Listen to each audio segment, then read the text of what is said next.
وہ جو ان کے ساتھ ہے نا، اس سے مراد تمام جماعت صحابہ ہے۔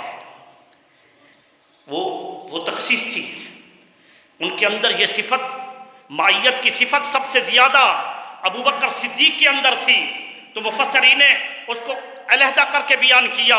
لیکن جماعت صحابہ کی شان یہ ہے، حضور علیہ الصلوۃ والسلام کی اس غلاموں کی شان یہ ہے کہ والذین معہ، وہ جو ان کے ساتھ ہیں۔ وہ صحابہ کرام جب حضور صلی اللہ علیہ وسلم کا وصال ہوا، پھر اس وقت جو صحابہ کرام کی فرقت تھی، صحابہ کرام کا فراق تھا، صحابہ کرام جو آقا کی جدائی میں تھے، اس کو خواجہ غلام فرید نے اپنی زبان کے اندر بیان کیا، سرائی کی زبان کے اندر۔ وہ کوٹ مٹھن کے گھوٹ، وہ عاشق رسول، انہوں نے اپنی زبان کے اندر بیان کیا۔ شاید میں اس کا ترجمہ کر دوں گا، سرائی کی تو سمجھتے ہی ہیں۔ انہوں نے فرمایا کہ صحابہ کرام کی حالت یہ تھی کہ وسد ہاسے وسد ناسے، تیری جھوک دے آسے پاسے، وسد ہاسے وسد ناسے، تیری جھوک دے آسے پاسے، سن دے ہاسے مٹھیاں گالی، سونا یار سنے دا ہاسے۔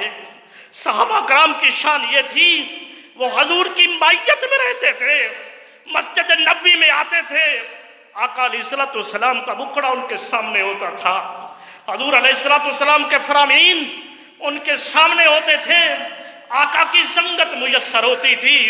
حضور علیہ الصلوۃ والسلام کی معیت میں رہ کر، آقا علیہ الصلوۃ والسلام کی سنگت میں رہ کر وہ اللہ تبارک و تعالیٰ کی عبادت کرتے تھے۔ کبھی راکع ہوتے تھے، کبھی سجدے کے اندر ہوتے تھے، اور جب عبادت خدا ختم ہوتی تھی، میرے آقا صلی اللہ علیہ وسلم اپنے غلاموں پر نظر رحمت فرماتے تھے۔ کبھی کسی غلام کا نام پکارتے تھے، کبھی کسی کو پکارتے تھے، کبھی اللہ تبارک و تعالیٰ کا پیغام اپنی مقدس کلام سے سناتے تھے، اور کبھی اپنی احادیث مبارکہ صحابہ کرام سے بیان کرتے تھے۔ تو یہ صحابہ کرام کی عظمت تھی، جس کو کوٹ مٹھن کے گھوٹ نے، وہ عاشق رسول نے بیان کیا کہ وسدے ہاسے وسدے ناسے، تیری جھوک دے آسے پاسے، سن دے ہاسے مٹھیاں گالی، سونا یار سنے دا آسے۔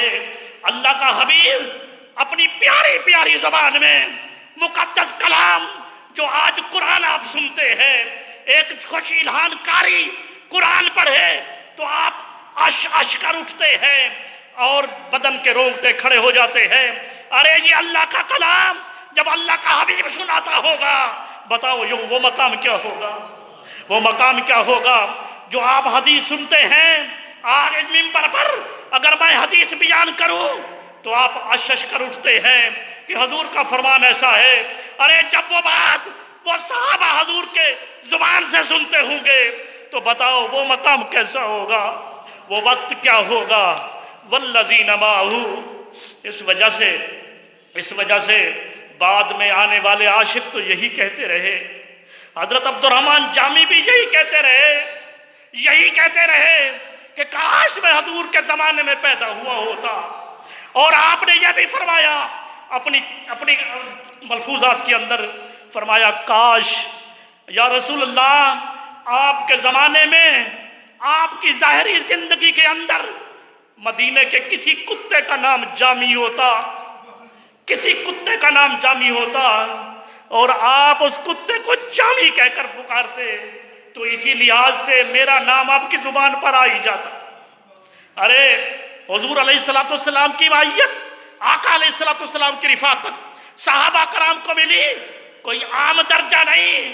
پوچھو بعد میں آنے والے عاشقوں سے کہ جنہوں کو معیت نہیں ملی ہے، وہ رات کو رات روتے ہوئے اپنا وقت گزار دیتے ہیں، حضور کا مدینہ یاد آتا ہے، وہ اپنی راتیں بسر کر دیتے ہیں۔ وہ گنبد خضرا جو ایک وقت دیکھا، دیکھنے کے بعد ہر وقت انہیں اس کی یاد ستاتی رہتی ہے۔ آقا کا فرمان سنتے ہیں، وہ وقت یاد آ جاتا ہے جب وہ کچی مسجد تھی، مسجد نبوی، لیکن صحابہ کرام کے دل اتنا مضبوط تھے، ایمان کے بڑے پکے تھے۔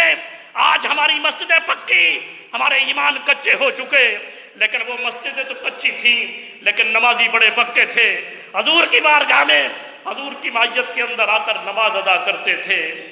آقا علیہ السلام کی انہیں مائیت میسر تھی، اور بعد میں آنے والے عاشقوں نے پھر اس طرح اظہار کیا، کاش یا رسول اللہ آپ کی ظاہری زندگی کے اندر کسی کتے کا نام جامی ہوتا تو آپ اس کتے کو جامی کہہ کر پکارتے، تو اسی بہانے سے میرا نام تو آپ کی زبان پر آ جاتا۔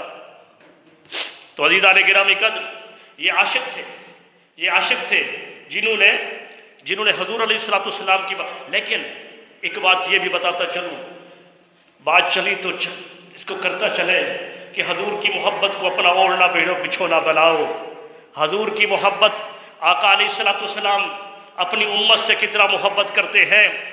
کوئی بات نہیں، اگر ہمیں وہ وقت میسر نہیں آیا کہ ہم حضور علیہ السلام کی زیارت نہیں کر سکے، درجہ صحابیت کو نہیں پا سکے، لیکن ایک جز کے اندر، ایک جہت کے اندر آقا علیہ السلام نے ہمیں بھی یاد فرمایا ہے۔